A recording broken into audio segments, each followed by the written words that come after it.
Hey everybody, what's up and welcome back. If you're new here, I'm Liz, your host here at Crimes Untold, and today we're going to be talking about some stuff that went down this week. First up is the death of two college students, or two people that were inside of a dorm at the University of Colorado at the Colorado Springs campus. They have been identified. So basically, what happened is that there was an adult male and adult female that was found inside of the dorms, and they then started obviously a homicide investigation. The campus was in a lockdown or shelter in place, but it was lifted almost immediately afterwards. Sometimes these things take a little bit of time for them to lift, but it does appear that this was not a murder suicide, that something happened. So they were identified as 26-year-old Sally Rain Montgomery of Pueblo and 24-year-old Samuel Knopp of Parker, and they were identified as the victims that were shot to death, and these are being handled as homicides, which this is obviously shocking because this happened at a college campus. There also was another student that was found dead as well, which I'll get to. That'll be my next one that I'll be discussing. This particular case is being closely monitored by the police and by the Department of Public Safety. The president of Colorado University has offered any support. He'll take any support from the state at this time, as they are continuing to try to figure out exactly what happened.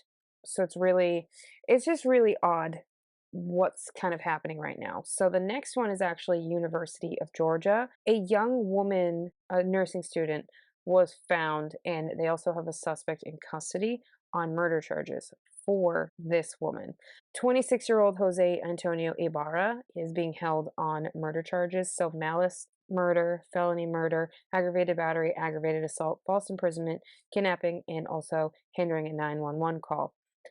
The student in question died via blunt force trauma. It's really, really sad what happened. This girl was 22 years old.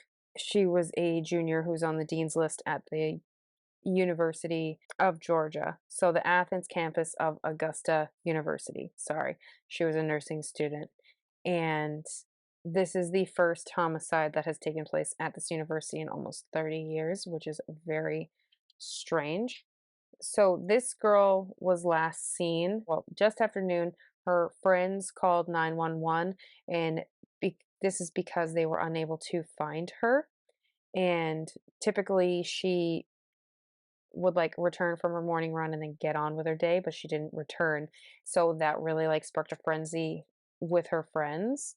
And eventually they would find her shortly after 12:20, which is when police officers would be searching the area of the fields at the University of Georgia, which is where she often was running. Like, she would take her route that way. She was found near Lake Herrick, which is near the University of Georgia's fields, or the intramural fields. Let's see, her name is Laken Hope Riley. She was 22.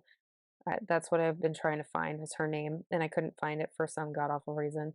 But so she was found dead Thursday, and they arrested the suspect on Friday. That's how quick of a turnaround it was for this case. So next, we're going to talk about Ruby Franke and Jody Hildebrandt. They were sentenced this week.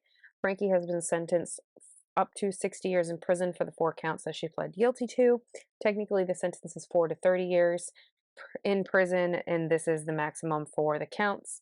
During her sentencing, her abuse was described, and it was described as that of a concentration camp. This is absolutely horrifying and rather disgusting. So it also was known that Ruby Franke is not appealing her sentence whatsoever. She has absolutely no intentions of taking any action against her sentence, and she is determined to serve her time, which I find really odd, because you would think that she would try and get out faster, but she just wants to serve her sentence. Hildebrandt, on the other hand, was sentenced to 30 years for her actions in the abuse that affected the said children in this case, that are 10 and 12. which are two of Ruby Frankie's children. Both women have 30 days to appeal, but obviously we know that Ruby Frankie's not appealing. We do not know if Jody Hildebrandt is going to be appealing her sentence. Next is about Adam Montgomery. He was found guilty on second-degree murder. The decision was passed down this week in regards to the murder of his daughter, Harmony Montgomery. He was found guilty after the jury deliberated for only 7 hours on Wednesday. There was a question Thursday that was asked of the judge by the jury about the definition of the word recklessly in a legal aspect, which I found very interesting. And then, obviously, the sentence was given out. Adam Montgomery was absent during the entirety of this trial. Both Crystal Sorey, which is Harmony's mom, and Harmony's foster mother, Michelle Rafferty, were in the courtroom when the verdict was delivered. Crystal Sorey then went on to speak about Adam Montgomery, in particular about his character, saying that he was a coward. She will be giving a victim impact statement in April when his sentence will be given. I don't know if Michelle Rafferty will be giving one, but I know that certainly. And Governor Chris Sununu also spoke about this case, and he publicly stated that he's grateful that we have delivered some justice for Harmony and that Adam Montgomery deserves to be in jail for the rest of his life. So he's already serving a 30-year sentence for he's already serving a 30-year sentence for gun charges from a completely separate case. Obviously, another big one that happened was Audrey Cunningham. So she was a missing 11-year-old that was found deceased in the Trinity River. She had been missing for about 6 days, and she went missing on February 15th after she didn't get on the bus that morning. So it was confirmed that she did die via blunt force trauma. This was released by the medical examiner's office for Polk County. They do have a person of interest in her death, and that is Don Stephen McDougal. He since has been charged with capital murder charges in connection to someone that is between the ages of 10 to 15. The actual charge is verbatim this: capital murder of a person equal to more than 11 years but less than 15 years old. That is so cool that they have that as an actual murder charge. Like, instead of like malice murder or aggravated murder or something like that, that it's actually that in its entirety. I've never seen a charge like that before, obviously for a homicide, but I find that very interesting. Sorry, I'm weird. You're welcome. So Don McDougal was already in custody for aggravated assault charges. The connection for him to Audrey is that he's a family friend of her father's, and he was living in a trailer behind their home in Livingston.